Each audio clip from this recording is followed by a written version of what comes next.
Hello friends, welcome to Shivaji tech education YouTube channel.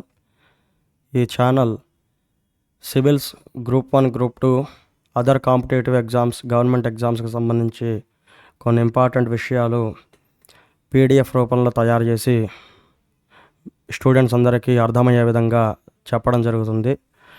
అదే తరహాలో ఒక వారం రోజుల నుంచి ట్రెండింగ్లో ఉన్న టాపిక్ ఏంటంటే డార్క్ ఆక్సిజన్. డార్క్ ఆక్సిజన్ అనేది అసలు ఏంటి? డార్క్ ఆక్సిజన్ అంటే ఏంటి అంటే, డార్క్ అంటే ఏంటి? చీకటి. ఆక్సిజన్ అంటే ప్రాణవాయువు. చీకట్లో వెలువడే ప్రాణవాయువు అనేది డార్క్ ఆక్సిజన్ అనేది దీనికి పేరు వచ్చింది. అంటే ఎగ్జాంపుల్ చెప్పాలంటే, సుమారు 5 కిలోమీటర్ల లోపల సముద్ర గర్భంలో ఎటువంటి సూర్యరశ్మి పడనటువంటి చోటులో ఈ డార్క్ ఆక్సిజన్ అనేది ఉత్పత్తి అవ్వడం జరుగుతుంది. అంటే అసలు ఎటువంటి సూర్యరశ్మి, ఎటువంటి లైట్ కూడా లోపలికి రానటువంటి పరిస్థితుల్లో ఈ డార్క్ ఆక్సిజన్ అనేది ఉత్పత్తి అవ్వడం జరుగుతుంది. అందుకే దీనికి డార్క్ ఆక్సిజన్ అనే పేరు వచ్చింది. ఇవి ఏ విధంగా ఏర్పడతాయంటే, సముద్ర గర్భంలో నాడ్యూల్స్, సహజంగా ఏర్పడే నాడ్యూల్స్, ఈ నాడ్యూల్స్ అనేవి ఈ డార్క్ ఆక్సిజన్ని ఉత్పత్తి చేయడం జరుగుతుంది. ఈ డార్క్ ఆక్సిజన్ని ఉత్పత్తి చేయడం జరుగుతుంది. ఈ సముద్రం నీటిలోని అణువులను హైడ్రోజన్ మరియు ఈ అణువులు ఉంటాయి కదా, చిన్న చిన్న బుడగలు లాంటివి, అవి హైడ్రోజన్ మరియు ఆక్సిజన్ రూపంలో ఈ నాడ్యూల్స్ అనేవి విడదీసి ఫ్రెష్గా డార్క్ ఆక్సిజన్ అనేది ప్రొడ్యూస్ చేయడం జరుగుతుంది. ఇవి ఎలా ఉంటాయంటే, నాడ్యూల్స్ అనేవి చిన్న చిన్న బండరాళ్ళగా మరియు బంగాళదుంప ఆకారంలో ఉంటాయి. అంటే ఇలా చిన్న చిన్న బండరాళ్ళు, చిన్న చిన్నవి ఇలా ఒకదాని ఒకటి పక్కన ఉంటాయి. బంగాళదుంప సైజులో ఇలా కొంచెం పెద్దవి ఈ సైజులో ఉంటాయి అన్నమాట.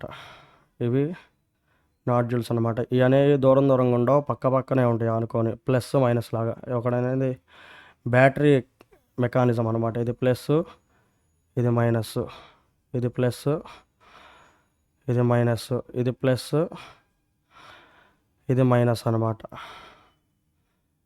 అంటే బ్యాటరీ మెకానిజం, ప్లస్ మైనస్ కలిపితేనే పవర్ ప్రొడ్యూస్ అయినట్టుగా ఈ నాడ్యూల్స్ కూడా పక్కపక్కనే ఉండడం జరుగుతుంది. అది కూడా సముద్రపు అడుగు భాగంలో మాత్రమే. అసలు ఆక్సిజన్ అనేది మనకి ఎలా ఉత్పత్తి అవుతుంది? మనం పీల్చే ఆక్సిజన్లో 50% ఆక్సిజన్ సముద్రాల నుంచే వస్తుంది ఫ్రెండ్స్. అయితే సముద్రంలో ఉత్పత్తి అయ్యే ఆక్సిజను సముద్రపు మొక్కల కిరణజన్య సంయోగ క్రియ నుంచి ఆక్సిజన్ ఉత్పత్తి అవుతుంది. ఫోటోసింథసిస్ ప్రాసెస్ ద్వారా మనకి ఆక్సిజన్ ఉత్పత్తి అవుతుంది.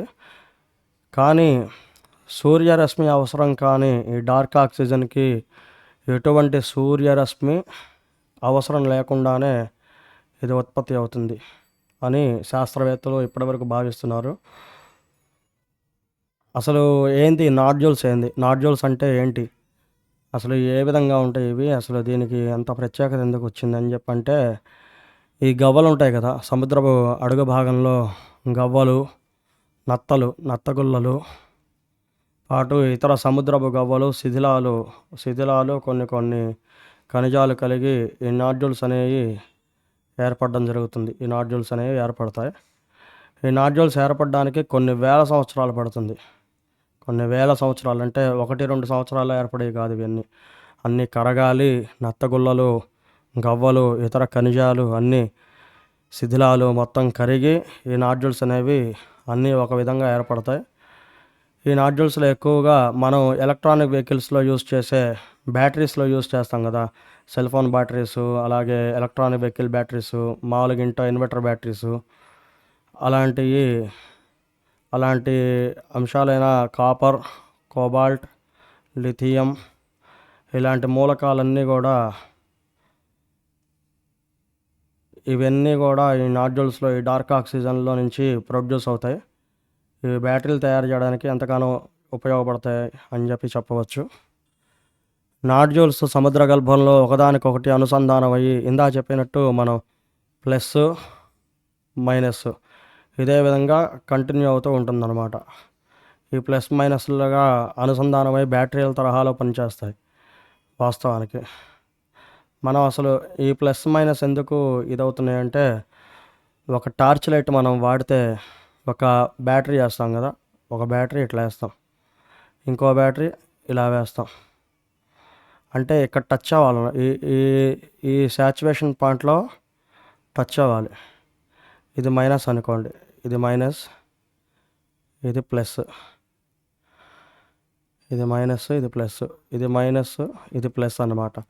అట్లా ఈ ఈ పాయింట్లో అనేది పవర్ జనరేట్ అవుతుంది. మళ్ళీ ఫ్యూజ్కి, మెయిన్ ఫ్యూజ్కి ఈ పాయింట్లో అనేది పవర్ జనరేట్ అవుతుంది. దీన్ని నాడ్యూల్స్ మెకానిజం అంటారు.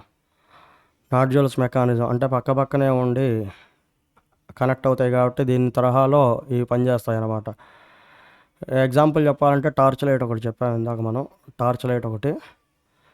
మళ్ళీ సముద్రపు అడుగు భాగంలో ఏమైనా పగుళ్ళు ఏర్పడ్డప్పుడు పైప్స్లో కొన్ని వెండర్స్ ఉంటారు, పైప్ వెండర్స్ అంటారు. సముద్రపు అడుగు భాగంలో పైప్ వెల్డింగ్ చేసే ప్రక్రియ ఇంకొక చక్కటి ఉదాహరణగా మనం చెప్పవచ్చు. ఉదాహరణకి ఈ పిక్చర్లో మనం చూడొచ్చు. అసలు నాడ్యూల్స్ ఈ ఎలక్ట్రిక్ కరెంట్ని, డార్క్ కరెంట్ని, సముద్రపు నీటిని ఆక్సిజన్ మరియు హైడ్రోజన్గా విడగొట్టడం వల్ల బుడగలు మనం గమనించవచ్చు. సముద్రపు నీటిలో ఆక్సిజన్ మరియు హైడ్రోజన్గా విడగొట్టడం వల్ల ఆ బుడగలు కనిపించడం మనం గమనించవచ్చు. ఎందుకంటే ఇక్కడ చూడండి, ఇది హైడ్రోజన్ అనుకోండి, ఇది హైడ్రోజను. ఈ హైడ్రోజన్ మండించడం వల్ల ఈ బుడగలు అనేవి పైకి వెళ్తున్నాయి, ఇలా పైకి వెళ్తూ ఉన్నాయి. ఇది ఆక్సిజన్ అన్నమాట. ఇది ఆక్సిజన్ అంటే హైడ్రోజన్ని ఆక్సిజన్గా రెండు విడగొట్టి మనం పైకి పంపిస్తాయి అన్నమాట ఈ డార్క్ ఆక్సిజన్ అనేది. ఈ విధంగా మనం చెప్పాలి. తర్వాత ఈ ఆక్సిజన్ని, డార్క్ ఆక్సిజన్ని మైనింగ్ చేద్దామని చెప్పి ఓషన్ మైనింగ్ అంటారు దీన్ని, ఓషన్ మైనింగ్. కొన్ని కంపెనీలు ఉన్నాయి, టాటా కంపెనీ అని, ఇలా నెంబర్ ఆఫ్ కంపెనీస్ ఉన్నాయి ఓషన్ మైనింగ్ చేయడానికి. సముద్ర గర్భం నుండి సముద్రపు ఉపరితలంపైకి వివిధ ఖనిజాలు మైనింగ్ చేసి పైకి తీసుకురావడమే సముద్రపు మైనింగ్ లేదా ఓషన్ మైనింగ్ అని చెప్పవచ్చు. ఇది ఒకటి గుర్తుపెట్టుకోండి. ఓషన్ మైనింగ్ డెఫినేషన్ రాయాలంటే ఇది చక్కగా రాసుకోవచ్చు. ఓషన్ మైనింగ్ ద్వారా సముద్రపు జీవులకు ముప్పు వాటిల్లే ప్రమాదం ఉందని శాస్త్రవేత్తలు చెప్తున్నారు. ఆఫ్కోర్స్ నిజమే కదా. ఇప్పుడు మనకిప్పుడు చెట్లు లేకపోతే ఏం చేస్తాం? చెట్లు లేకపోతే గాలి ఆడక చచ్చిపోతాం. సరే, కొంతమంది ఉన్నవాళ్ళు ఏం చేస్తారు?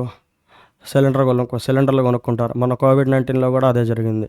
కానీ ఇప్పుడు ఈ ఓషన్ మైనింగ్ చేసామనుకోండి, సముద్రపు జీవులు అచ్చంగా ఆక్సిజన్ మీద బతికే జీవులు ఉంటాయి. కొన్ని వేల్స్ ఉంటాయి. వేల్స్, పెద్ద పెద్ద తిమింగళాలు, చిన్న ఫిష్లు, తాబేళ్ళు, ఇవన్నీ ఉంటాయి కదా. ఈ మైనింగ్ చేయడం వల్ల ఏమవుతుందంటే వాటి ఆవాసాలకు ముప్పు ఏర్పడి కొన్ని జీవులు ఊపిరి ఆడక చనిపోవడం జరుగుతుంది. అందుకని ఓషన్ మైనింగ్ ఆపాలని చెప్పి ఈ హవాయి మెక్సికో ప్రాంతాల లోతైన సముద్ర ప్రాంతంలో ఈ ఇనుప నాడ్యూల్స్తో నిండి ఉందని ప్రొఫెసర్ ఆండ్రూ స్వీట్మ్యాన్, ఇతను ఎవరంటే మెరైన్ సైన్స్ అండ్ స్క్వాటిష్ అసోసియేషన్ సంబంధిత శాస్త్రవేత్త, 2013లోనే గమనించాలని వెల్లడించారన్నమాట. కానీ ఇది ఎవరు పట్టించుకోలేదు. తీరా ఇప్పుడు వెలుగులోకి వచ్చిన తర్వాత అందరూ పట్టించుకుంటున్నారు. అసలు ఈ డార్క్ ఆక్సిజన్ని పైకి తీసుకురావడం వల్ల పర్యావరణానికి ఏమైనా ప్రమాదం ఉందా అంటే 100% ఉంది. 100% ఉంది. ఇందాక చెప్పుకున్నట్టు సముద్రపు మనుగడకి దెబ్బతింటాం. ఈ మైనింగ్ వల్ల సముద్రపు జీవుల హాని కలగడమే కాకుండా ఆ ప్రాంతం మొత్తం పూర్తిగా దెబ్బతిని ప్రమాదం ఉందని, ఓషన్ మైనింగ్ కార్యకలాపాలు ఆపివేయాలని United States and National Atmosphere Administration హెచ్చరికలు జారీ చేసిందన్నమాట. ఈ హెచ్చరికలపై ఓషనిక్ అట్మాస్ఫియర్ అడ్మినిస్ట్రేషన్ రూపొందించిన పిటిషన్పై దాదాపు 44 దేశాలకు చెందిన 800 మంది దాదాపు శాస్త్రవేత్తలు ఈ మైనింగ్ కార్యకలాపాలు ఆపివేయాలని సంతకాలు చేయడం జరిగింది. మరి ఇది ఇంతమంది సపోర్ట్ చేయకపోతే ఓషన్ మైనింగ్ జరిగి చాలా వరకు నష్టానికి గురయ్యే ప్రమాదం ఉంది. ఎందుకంటే ఇప్పుడు చూడండి, మనం ఓన్లీ వరద ప్రాంతాల్లోనే ఇళ్ళు కట్టినందుకే మనకి చిన్న వానబడ్డ పెద్ద వానబడ్డ వరదలు వస్తున్నాయి.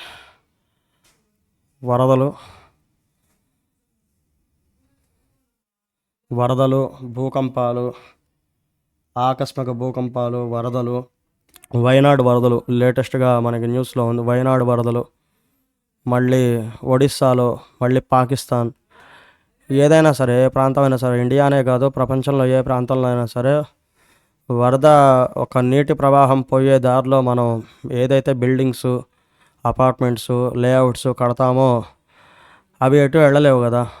ఏదన్నా ప్రవాహం వచ్చేటప్పుడు ఆ ప్రవాహాన్ని దిశ మార్చుకుంటుంది. ఆ దిశ మార్చుకున్నందువల్ల ఏమవుతుందంటే జనావాసాల్లోకి వచ్చి ఆ వరద అనేది జనాల్ని ముంచెత్తడం జరుగుతుంది. దీనివల్ల వందల్లో వేలల్లో ప్రాణ నష్టం జరగడం జరుగుతుంది. అందుకని కొన్ని మనం చేయకూడదు. ఓషనిక్ అట్మాస్ఫియర్ అడ్మినిస్ట్రేషన్ రూపొందించిన పిటిషన్పై 44 దేశాలకు చెందిన 800 మంది శాస్త్రవేత్తలు ఈ మైనింగ్ కార్యకలాపాలు ఆపాలని సంతకం చేయడం జరిగింది. ఎందుకంటే ఇది ఇంపార్టెంట్ కాబట్టి అందరూ కూడా సంతకం చేశారు. మైనింగ్ వల్ల ఊహించిన స్థాయిలో పర్యావరణ విధ్వంసం, ఇందాక చెప్పినట్టు సునామీలు, సముద్ర భూకంపాలు రావడం వల్లే సునామీ కూడా ఏర్పడే అవకాశం చాలా 100% ఉంటుంది. మళ్ళీ అగ్నిపర్వతాలు ఉంటాయి. సముద్రం లోపల కొన్ని అగ్నిపర్వతాలు ఉంటాయి.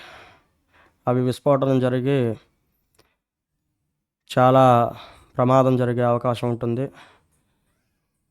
అయితే ఇప్పటికే జరిగే ప్రమాదం ఉందని ఆధారాలు లభ్యమయ్యాయని చెప్పి ఎడన్బర్గ్ యూనివర్సిటీ మెరైన్ బయాలజిస్ట్ ప్రొఫెసర్ అయిన ముర్రే రాబర్ట్ వెల్లడించడం జరిగింది.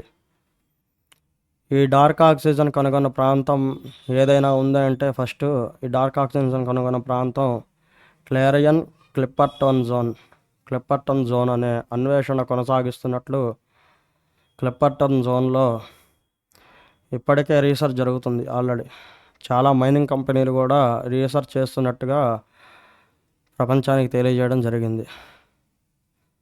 Thank you friends. ఈ వీడియో మీకు అర్థమైందని అనుకుంటున్నాను. మీకు ఈ వీడియో నచ్చినట్టయితే లైక్ చేయండి, షేర్ చేయండి, అలాగే ఈ ఛానల్ని సబ్స్క్రైబ్ చేసి కొంచెం సపోర్ట్ చేయండి ఫ్రెండ్స్. Thank you.